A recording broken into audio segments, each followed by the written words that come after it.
Welcome to Season 8, Episode 3 of a Vietnam podcast. My name is Niall Mackay.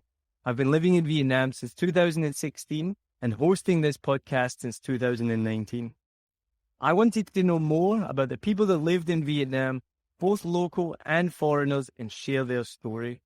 We now share stories from people around the world.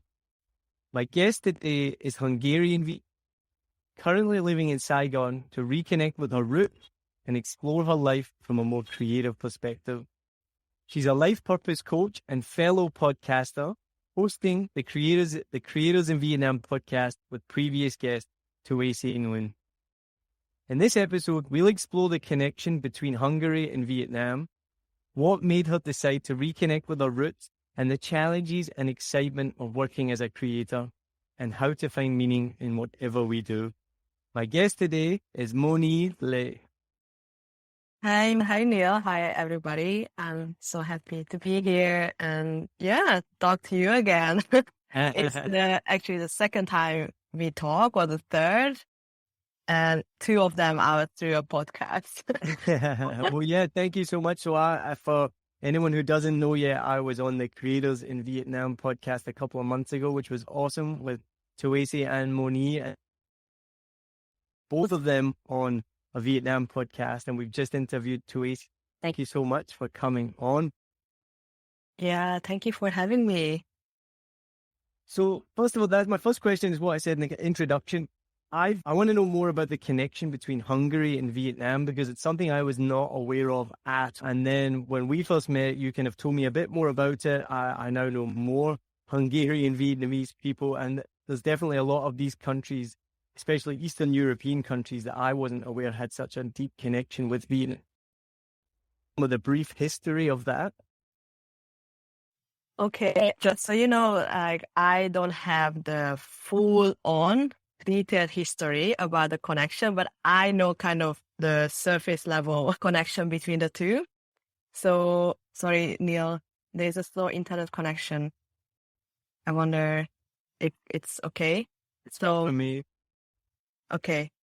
So the connection between the two is simply as that. Hungary was part of the Soviet bloc, and back then, when Soviet Union was still there and complete, there were connections between the different socialist countries, so Vietnam and other socialist countries like Czech Republic, Hungary, even Slovakia, and all of those, Russia. And they had a chance to actually travel in between. So my father had a chance to go to Hungary to study, and my mom had a chance to go to Hungary to work. And basically that was the connection between the two. So they were like kind of an exchange in between. I guess it's for economical reasons, also for, that's it. I don't know the full, very detailed history, how the connection is exactly established, but that's all I know. I just know that it's Erasmus student network for socialist countries. So was there a big migrant community in Hungary from Vietnam? Not so much. It's very small, actually. In Hungary, it's only a few 100,000 people. So they are so much more in Poland, for example, or Czech Republic. But in Hungary, it's also a very small economy. So I think that's the reason not many Vietnamese went to Hungary. The Vietnamese people were like, we don't want to go to Hungary. We'll go somewhere else. Yeah, but I'm actually very happy that my parents chose Hungary. Hungary is really close to my heart. I consider it as one of my homes. And one of your homes I love. You have? I have maybe 2 or 3 homes. I think I would still. I think I would still feel home in the Netherlands when I lived 5 years. And I also start to feel at home in Vietnam as well. And for me, I realized that the concept of home is not necessarily about the location, but more about where do I have people that I feel connected with. If I feel the connection with the people in those countries, that for me, it's already kind of home. Yeah, I mean, so Makes sense. No, makes complete sense. I mean, I left Scotland at 20, and I've had several homes since then as well. And it's just kind of, it's always been based on people rather than a place, So no, absolutely. And so, and to add a bit of cheesiness to it, but my wife and I, our wedding song is a song by, I've forgotten his name now off the top of my head. I should know that, but the song is called Home, and the main line is home is wherever I'm with you. And so even as a married couple, we've moved about a lot. And so it's kind of changed several times with each other, but but it still ties into that same thing. It's wherever you're with people make the home, right? Yeah, exactly. And I learned to define home that way rather than in terms of identity. I used to have an identity crisis, like, oh my God, where do I belong? But I think many foreign Vietnamese have that. And it made so much sense to me to redefine home in terms of the people. So I don't feel like I'm not belong to anywhere, but this way I belong to so much more places. Yeah. And that's Tue-Si said something similar as well about, and it's something many guests we've talked about with other guests, is this identity crisis, because something that I've learned over the course of this podcast and just interviewing so many people, being from Scotland, living all around the world, not being exposed obviously to the Vietnamese community at all, really. It's incredible how massive the Vietnamese diaspora is and spread across the world. And it's something we talked about as well with Tue-Si Nguyen as well from the Vietnamese Boat People podcast. Do you think that now is really a time that we're seeing an explosion in visibility of the Vietnamese diaspora, or they're starting to come to the forefront doing so many amazing things? Or what we talked about is, do we just notice it because we make podcasts about Vietnam? What are your thoughts? Maybe actually you are right that we notice it more because we make a podcast about it. And I notice more about it because maybe search a little bit more about it, but I don't necessarily kind of seek for it. So for me, I rather seek for the personality of the person rather than in terms of identity. So I myself don't have that kind of pain in the family. I mean, I have a different pain in the family compared to the people who had to become refugees during the war. My parents actually, like the kids after the war. So they were born during the war and they were growing up when the war started to end. So they lived in hardship, and then they moved to Hungary for economical reasons and not because of the war per se. I mean, after the war, in Vietnam, there was nothing. It was poor. There were barely any jobs. So they had their own struggles. But I myself, I didn't hear stories from my parents like, oh, Vietnam is a shitty place, I should not go back. And so they didn't have that. They always told me, like, you have to respect your own heritage, you have to be there, you have to remember that you're Vietnamese. And we went back to Vietnam every 3 years. So I always had this kind of connection with Vietnam. But I also had a little bit of craving of connecting with people like my background, like overseas Vietnamese. But I didn't search for it so intentionally. I just came to Vietnam and I reconnected with other Vietnamese like me. And I'm like, oh, this is great. It feels good. So I don't see whether like they are more in the forefront or not compared to before. I just see it more than even Vietnam. But that's really interesting though. So I kind of forget how young you are, because most of the guests that we've had on, and we've talked about this, and you've probably heard some of these episodes, many of the guests, their parents left because of the war. We've interviewed many people whose parents left as refugees. And you're one of the first kind of Vietnamese overseas, I think, that we've spoken to, that their parents, that you're so young, that your parents are so young, that they actually left post-war, which does give a completely different perspective for you and your parents then. Yeah, exactly. So they left Vietnam to support actually the family back home. And they at the end, like, so whatever they did in Hungary, they did it all for the family, for the bigger family. And they always have a deep connection with Vietnam, no matter what. Yeah. And even now. So that's why my story is a bit different compared to those who left Vietnam because of the war. And that was something else I learned, that the Vietnam immigration has happened in 3 waves. So the first wave was the refugees from the war. Then we have the economic immigration, which your parents were obviously then part of that wave. And then now this third wave over the last 10 years has been an educational immigration, where more and more Vietnamese people are leaving for overseas education, but many of them are coming back. So what was it like then growing up in Hungary, but coming back every 3 years? And you mentioned this identity crisis and reconnecting with your roots. Did you really feel like you were from two places, or did you, like you mentioned as well, obviously Netherlands, but before we get to that, did you grow up feeling Hungarian or feeling Vietnamese? Like, how did that work? I wanted to be completely Hungarian, to be honest with you. It was, so the identity crisis is coming from that at home.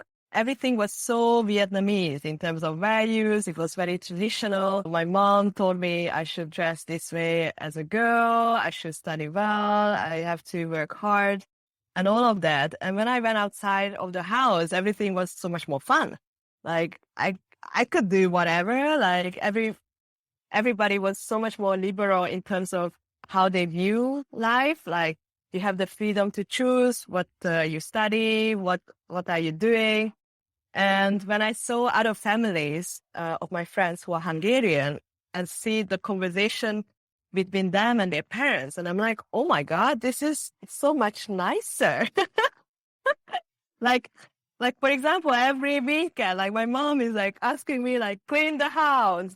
Why aren't you helping? You should help me to cook. As a woman, you should know how to cook. So you have to follow me and then learn it by heart. And so when you have a family, you know how to take care of them. And my friends didn't have that. And I'm like, I want to be Hungarian. I don't want to be Vietnamese. But obviously, I also picked up some of the Vietnamese values through my parents. For example, this collectivism, caring for each other, family is always first. And also this kind of hardworking mentality, this resilience and strength. So what was your question again? Like the identity crisis. Yeah, that was the source of the identity crisis. Like, I want actually to be Hungarian and do whatever I want to do. But no, I go home and everybody's telling me what I should do instead. And then what was that like then when you would come to Vietnam every 3 years? Were you then getting the opposite of, like, you're so Hungarian, you're not Vietnamese enough, or how did your family react to? Actually, it was interesting because when I went to Vietnam, everybody just said, oh, she is not from Vietnam, so let her be, let her do her thing. Oh, she do it differently. It's okay, it's fine. She's a overseas Vietnamese. She's not like us. And I was like, oh, this is cool. I don't have to do whatever my cousins are doing. I don't have to obey. And if I didn't follow the traditions the way I supposed to, I was like, okay, she doesn't know, so let her be. Yeah, you're given a free pass.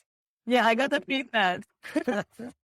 I thought it may have been the opposite, like they're like, oh, she doesn't know, and then getting annoyed about it. So that's pretty awesome. My parents would get annoyed by it. Like they're bad by you.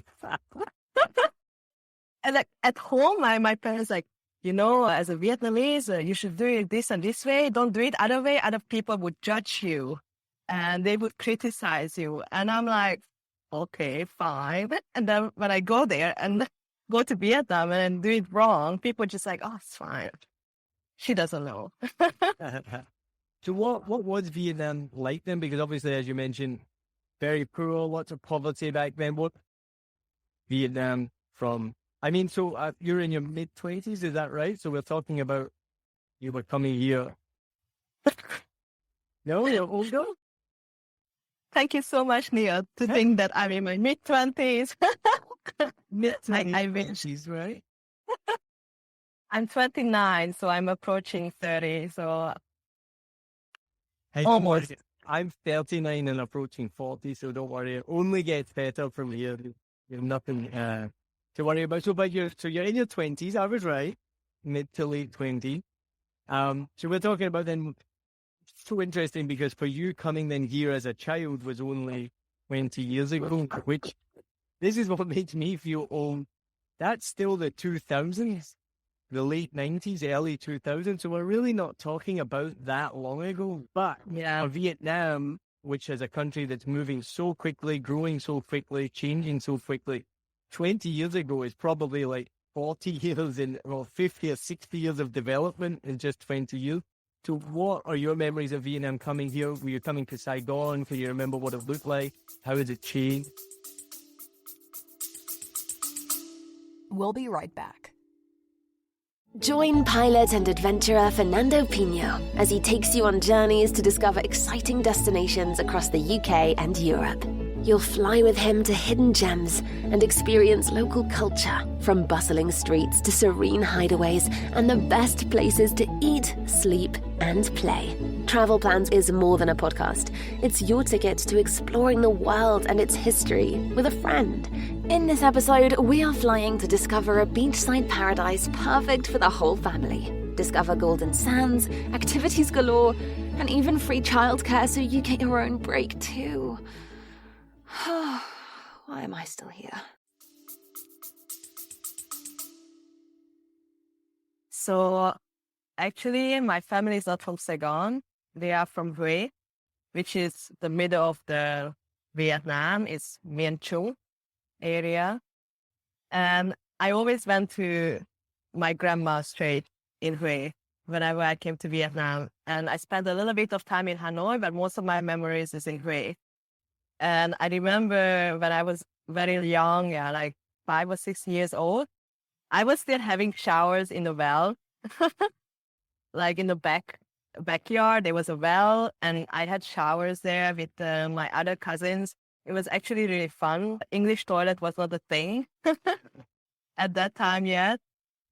And life was so simple. And the thing is, I really had a really good time. There were not many proper roads yet. My uncle was taking me to school on a bike. Oh, I forgot to mention that I lived 1.5 years in Vietnam when I was 5 years old. So those are the memories that I have. We were always just like looking for ways to make games. I don't know, whatever small things you can find around, you just make games out of it. And it was very simple, but still joyful life. I had to go to school also on Saturday. That was not fun. But in general, it was for me a good memory to remind myself that I was happy even though we didn't have much.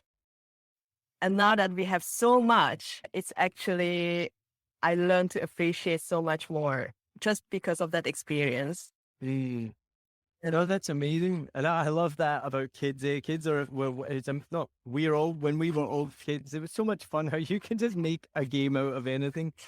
I remember during one of the many lockdowns we had, looking out the window in the apartment below, and they have a little garden there.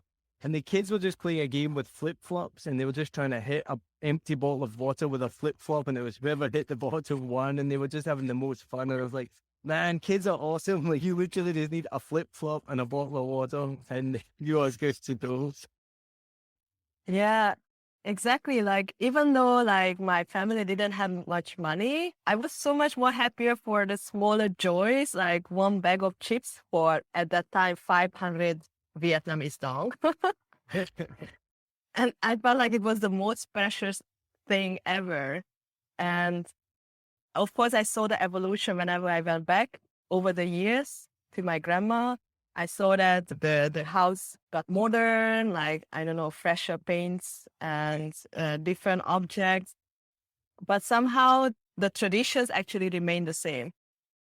So that's what I observe now over the years, that the surrounding is evolving, the environment, but the traditions, that strict traditions that is very peculiar in the Miền Trung area, is still there. I don't know, for example, my grandma, you cannot enter the house from the altar, you have to go around. Or if you have a period, she said, like, don't walk in front of the altar, you're gonna disrespect the ancestors. And, you know, stuff like that. Yeah. Wow. Yeah. And then, so tell me then, how did you end up in Holland? Oh, Holland was Of really nice, nice 5 years of my life. I just went there to study first. I didn't thought I'm gonna stay 5 years, but I ended up staying 5 years. After my master's degree, I worked there at the company and I just had fun. I don't know if you've been in the Netherlands, but if you are young and you are in the Netherlands, yeah, you're gonna have the best time. I was in Amsterdam. Amsterdam. I've only ever been for a soccer match, so I've not really spent much time. It was more like we went by bus, boat, bus, watched the soccer match, and then came back to Scotland. So I haven't actually. I've been, but I've not really spent any time there. So what made you choose to study in the Netherlands then? I don't know. I often make choices based on how I feel instinctively. And I went there as a tourist just to check out how it is. And I felt like I can actually live here. And when it came to applying to university, okay, it sounds a bit lame, but the cheapest option was the Netherlands. I mean, that's not lame at all. That makes perfect sense. Absolutely. Yeah. And that's why I'm like, okay, the price is only 1,500 euro for a year. It's a nice place. There you go. Yeah, no. So What age were you when you moved there? I was 23. So yeah, you can went for a imagine. master's degree. You've done your degree in Hungary already. Yeah, in Hungary, I did my bachelor degrees and then I moved to the Netherlands to do my master's. And life is fun when you are so young in the Netherlands. Yeah, you have to go there to really experience it. The music scene, the party life, the nightlife, and also the way people see life over there is just like so much more pragmatic, so much more easygoing. And I really like that. And I felt like I really needed that for my own personal exploration. Yeah. Because living close to your parents in Hungary, it's I don't know if you know much about Asian parents, but they are very invested in their children's life. Well, we've held this, yeah, and when we've talked about this with several guests as well, it's one of these. I think this is what we've talked about as well. There's so, the thing about a stereotype is that most stereotypes are kind of true in a way, and the stereotype of the Asian tiger parents is one that is definitely true. Yeah. And to be honest, I also wanted to escape that a little bit. Yeah. By moving abroad. It's Yeah. a common theme that we've held of as well. It's hard. I can explain to you and other people who don't have such parents, but it's so hard for them to understand how does it really feel. Like, I feel sometimes like my views are so different that I feel like talking to a wall whenever I talk about it with my parents. Like, it's not going through. Like, there's a theater. If you talk about working at a company, having a good job and having a good salary, okay, everybody hears it and they cheer on you. Good job. Yes, keep going. Do it. You do a good job. If I talk about, oh, I want to pursue a more creative type of lifestyle and then do what I love to do and enjoy life, that as if like nothing been heard, like as if like I talk to no one. And then they were just like, okay. So when you get the job? Oh, we talked about this just on the recent episode as well with Ben, because he was similar. He wanted to pursue an artistic career. His parents didn't really get it. And I wanted to mention it, and then we got talking about something else. Is this oversimplifying it? But it almost feels like, when I was growing up, I couldn't think of other than teacher, doctor, fireman. You're like, you just don't. When I was a child, you can't think of any jobs. You don't know of any jobs. Or Asian parents just similar that they just don't know any other jobs? They're just very childlike. They're like, you're going to be an engineer, a lawyer, a doctor, a teacher, because they just haven't heard of any other jobs. I know it's changing now. This is something me and Ben talked about.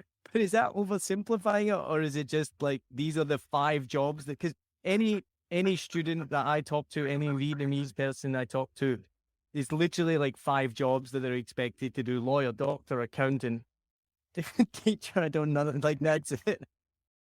I mean, to understand their point of view, that I also being understanding with them that they grew up in an environment where they were not much security, and in their view, those jobs create security financially and other aspects as well, according to them. But actually, most of the parents who force this, they are not working for a company. They hustled in their own life.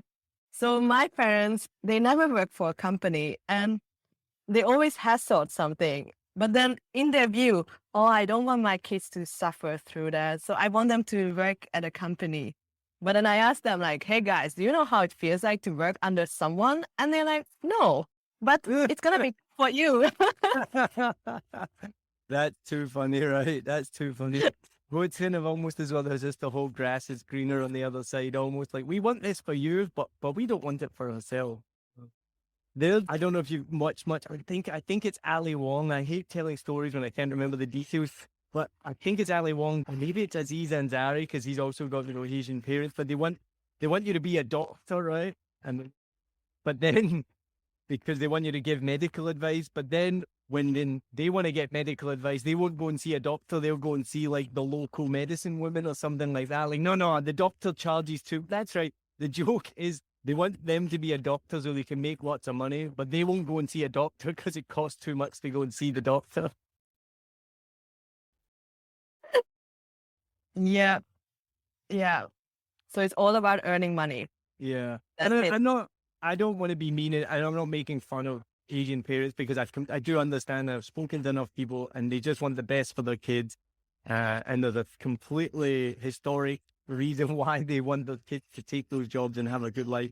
But it still doesn't make it difficult for people. It doesn't make it easy, for people like yourself who, and it's just a massive clash of, this is what I mentioned earlier, like Vietnam is developing at just an incredible rate. And you can see that with the development of buildings and whatnot, but even as a culture. All right, so here's an example. I had to teach a class today, and this was a government-approved book, but the lesson was about demonstrations. And I felt really awkward teaching it, because I'm like, students aren't allowed to demonstrate. And I had to teach them what a demonstration was, what a banner was, what a petition was. And this is, I know for a fact it's a government-approved textbook, so it's been looked through with a fine-tooth comb, so it's obviously allowed to be taught. But man, I felt fucking awkward teaching it, because I'm like, they should know what these things are, and this is the younger generation obviously know what these things are, but they can't do it. Yeah, honestly, what I experience now, that there's a huge clash between generations, and not only in overseas, but also in Vietnam itself.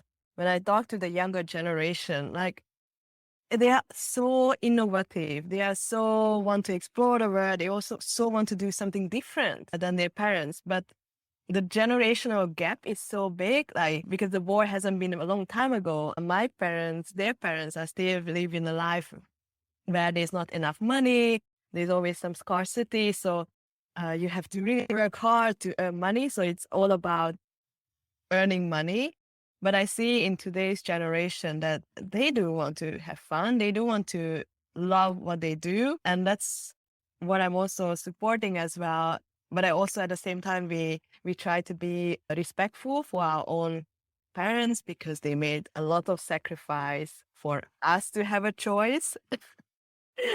Sacrifice is a big word in Asian culture. So yeah, I understand their point of view, but it's like a very challenging discussion between the two generations. Yeah, and it's something we hear about more and more. So it is amazing when, I think, again, in terms of Vietnam's development, that creative scene is developing as well. And has been held back, obviously monetarily, economically held back. Like you really need to have a growing economy so people have the money to be creative. Like when you creativity, what is like at the peak of kind of Maslow's hierarchy of needs, right? Like, so you need to make sure you have shelter and food and everything else is taken care of before you can even think about being creative.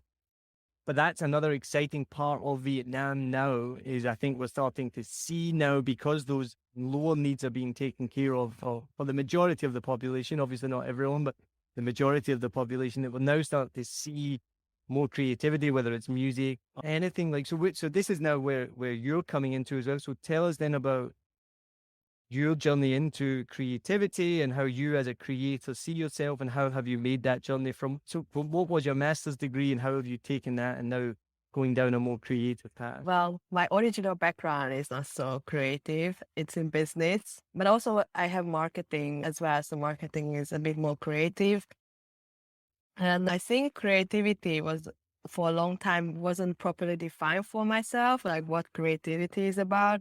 I always thought like you have to be a painter, a Picasso, doing some music, or to actually call yourself a creator.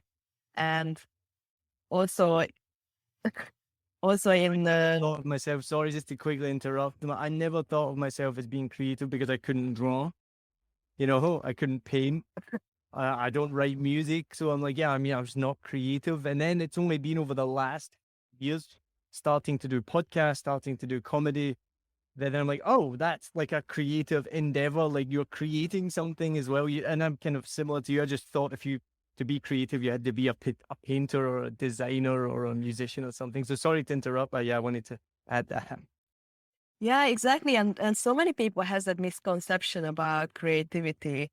And I live with that misconception like until now, until I was 29, because also I think other Asian people can relate to that as that creativity was not something that was encouraged for me. Like my parents always gave me a book about IQ tests and logic books, and math was top priority. And yeah, all the rest, like literature, stuff like that, like it's fine. You just study because you have to. But math was the most important subject. And that's something I always have to study. I went to after classes even, and I never really found myself in math. And I always felt like, oh, I'm not good at really anything. And by the time I quit my job, started to browse through life and then finding my own way, like understanding what my purpose is, what I really like to do, what really brings me joy, I learned more about creativity. It's basically anything that you create from your heart. As simple as that. And it doesn't have to be a painting or a whole music piece. It can be as simple as a podcast, an article that you write, or any ideas that you share on Twitter or somewhere on other channels. So then I realized I am creative. Wait a minute. And that realization changed everything, because once I opened that door of creativity, so many other doors started to open up, because it's all really about like how you see the world, how you can mix things up in your own interpretation and express your ideas and thoughts. That's creativity. And it doesn't matter what's the mean. And I think you experience the same. And did that tie in at the same time as coming back to Vietnam, or did that influence that decision? I mean, I didn't know that I'm gonna be a creator, to be honest, when I came back to Vietnam. I just only knew that I want to do something different. Like working for a company was fine. I had a good time. I had great colleagues. I developed a lot professionally, but I felt like I want to do something that I truly, truly love. And it makes an impact as well at the same time. So when I came to Vietnam, I was just really looking for, let's say, a purpose in my life. And when I started to coach last year, July, that's when everything just started to expand. Because through coaching, I realized it's actually my passion. It's actually my talent to coach someone. But through coaching, I also have opened up a creative chakra in myself. Let's call it that way. Because through coaching, I realized I love to help people. I love to help people open up their perspective about life in any aspects. And I started to find ways to do that. So my purpose is really to help people achieve their full potential. And coaching is only one part of it. But then it also makes me think like what kind of other ways I can find to educate people or help them. And I started to write regularly, and I'm still evolving in my writing practice. And I just love it, how much it enriched my creativity, the whole writing process. Like now at the moment, I just do blog articles, social media posts, but I want to expand it even further. And also like starting to do a podcast with Tue-Si, it also helped me to think life from a different perspective. And it's also kind of a creative process as well, because you just think of the impact that you want to make, and then the interview, you just don't know how it's going to end up, but you just learn how to flow with the other person. And I feel like it's also requires creativity in itself. So yeah, I'm also doing workshops, and it also requires me to think any kind of content creation is really requires creativity. And I realize how much it energizes me, how much alive I feel anytime I create. And that's why I, as a coach as well, I encourage everybody just to create, because the moment that you create, that's when you start to shift your mindset as well. Because when you create something new and something that is truly you. And that's the moment when you are really in the present moment in your life, when you create something. And that's why I really love about it. I don't know how is your experience with creation, Neil, so far? Well, my next question was going to be what are the challenges of it, and that's for me is it brings more challenges than having a normal. Well, but I guess before I was doing anything creative, I guess life was probably simpler, maybe, because you're not having to think and you have to deal with those. I felt like since, and I hate that as well. I hate that phrase, being a creative or being a creator, because it was something I never imagined. And then as I kind of mentioned, then you realize like, oh wow, okay, I'm actually creating stuff, so that means I'm a creator. I guess definitely gives more challenges, I think, since I started doing that. So because that's what we talked about at the beginning. So what would you say then have been some of those challenges that you faced as a creator? I think is staying in balance. Because you can only create if you have that capacity in your mind to really think in a different perspective, connect your thoughts. And I remember end of last year, I was creating a lot. I pushed myself really hard, and I did have a creative burnout in December, and that was horrible. I couldn't think of any thoughts. Like really, I wanted to do something and nothing came out. And I think that's the worst moment of any creator, when you cannot create because you don't have the mental capacity for it. So the challenge for me is really keeping myself balanced in a way that nurture my creativity like all the time. So it also means that when I feel tired, I just take a rest actively. I have to know the moment I have to stop and not to push further. Because with that, I also help my creativity. The moment I have to create, it becomes more like a flow. So when I'm in the right state, the thoughts just like flowing out naturally. It's like without any control. And that's what I want to achieve every time that I create. But the challenging part is really to balance yourself so much to create that flow every day. So that would be the biggest challenge, I think, for any creator. And I think these last 2 years have obviously been especially challenging. And I think that ties back in. It's something I remember discussing with maybe in person or on the podcast, tying back into those Maslow's hierarchy of needs. The last couple of years have been so challenging for so many reasons for everyone. And many of the times you are just trying to make sure that you have, it sounds dramatic to make sure you have food and shelter, but last 2 years have been so hard that sometimes you are just really making sure that, are my basic needs being taken care of? So I've found that then to have that flow, like you said, or to have that rest to allow creativity, it has been really difficult, even sometimes to get to podcast interviews. I'm like, I don't really know to talk to someone. To me, it is emotionally draining to make these episodes, which for some people might be like, how is it emotionally draining? But it is, you've got to take time to be like, okay, I'm going to sit down and we're going to emotionally connect right now to bring this episode out.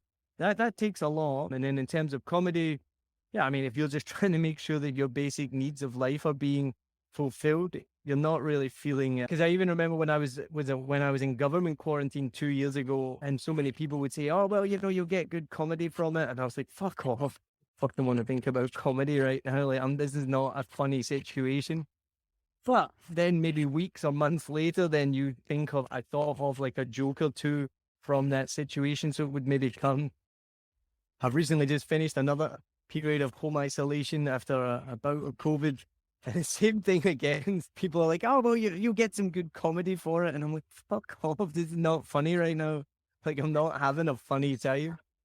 But again, I'm sure when I'm in maybe more of a restful phase, like you said, or more of a flow, a joke will come from it and you'll be able to laugh about it. But it's not easy at the time. So yeah, there's definitely like the challenges of that as well. So we're going to move on to the final questions that I ask everyone at the end of the season or at the end of every episode. And then so first question is, if you could travel anywhere in Vietnam for a week, where would you go and why? I would go to either to Sapa or Dalat because that's where the air is the freshest. Yeah. And I love mountains. Good answer. You could do a week there, you think? Definitely, or more. Or more, right? Now, tourism is coming back sooner rather than later, finally to Vietnam. We've been closed to the world for 2 years. What advice would you give to a tourist coming to Vietnam for the first time? Be open-minded. Number one. That is the most common answer, I think. Open to any possibility. And number two, don't plan too much. No. Because you have to experience the beauty of Vietnam when you are spontaneous. Of course, certain things you have to look up before, but when you travel, just go with the flow. And then what advice would you give to someone thinking about moving to Vietnam? Again, be open-minded and be very adaptable and enjoy whatever quirky things coming up in Vietnam. Enjoy the quirky things. That is good advice. Yes. And if you embrace that, it's going to be a really fun place. Yeah, that's true. Now, what do you think is the difference between an expat and an immigrant? The $1 million question. Well, expat is just a white privilege. Sorry, it's as simple as that. Well, so that's why I don't think I disagree with that. And that's partly why I've put this question in, because it does come up a lot lately. I shared my views on this earlier. I mean, I think at simple terms, as an expat is just someone who goes somewhere for a short time to work. And an immigrant is somewhere who goes to live in another country. It just so happens that most immigrants are maybe non-white. There's not much of a white immigration to another country. And I think the word has definitely been like demonized and things like that. But I think that is the main difference between an expat and an immigrant. Yeah, I mean, it's a fine line, I guess. I mean, these days everybody call themselves expats, even if they live long term in a country. Although, only those contract professionals could call themselves expats if they stay for 3 months, 6 months only in a specific country. But we already don't think about it.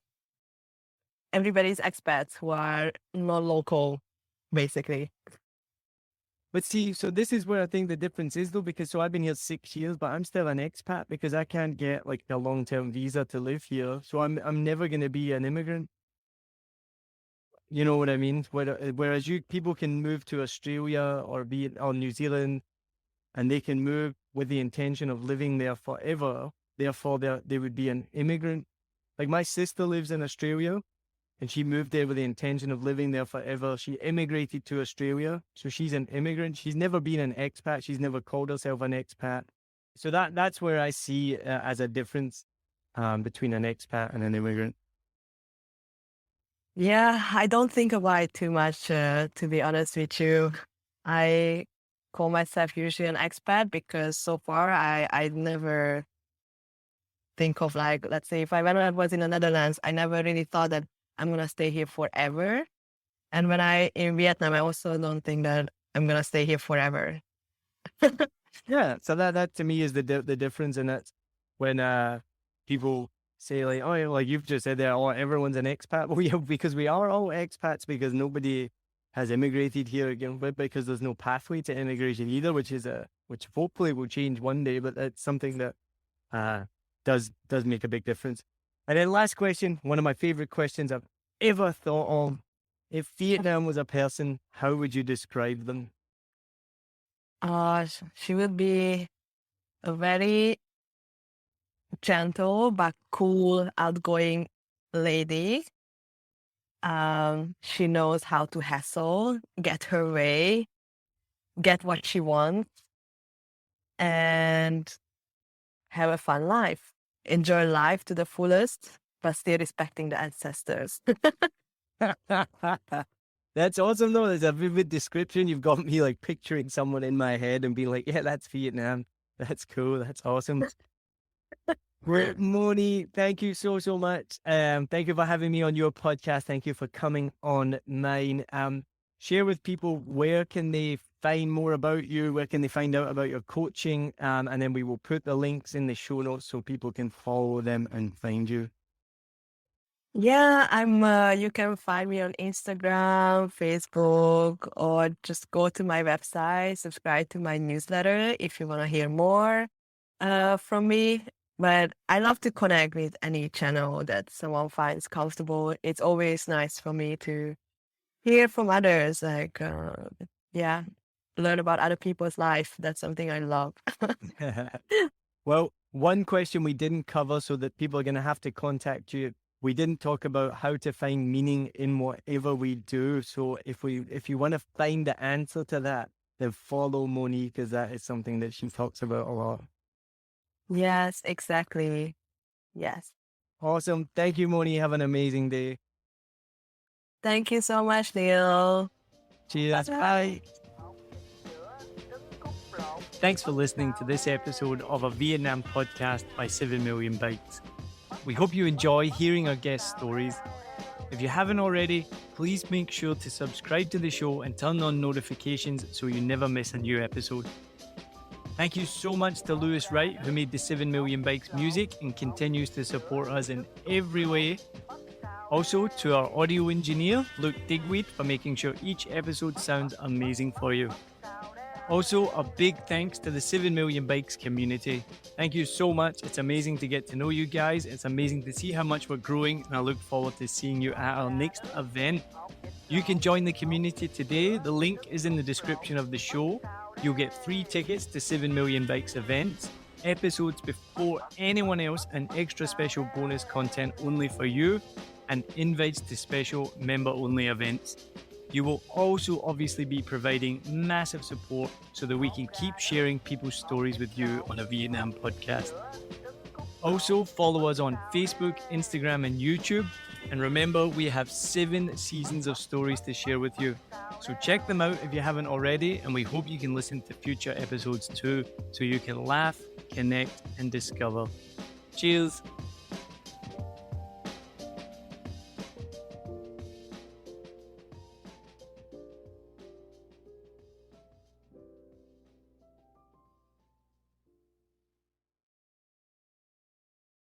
I hope you enjoyed this episode. If you're like me, you may use your laptop at places where you have to use public Wi-Fi. This opens you up to digital snoopers. It's a massive problem. It can be your internet service provider, or you know who, looking at what you do online, or a cyber criminal trying to steal your bank passwords or credit card info, or even a hacker at the next table trying to steal your sensitive data. These days, it is vital that you keep your data safe. NordVPN keeps all of these snoopers away. It makes your internet activity private, protects you from accessing dangerous websites that are phishing for your data, and lets you enjoy your favorite content securely, even while away from home. And it's easy to use, even I could use it. I've actually been using NordVPN for years now here in Vietnam, and I'm excited to be an affiliate partner with them.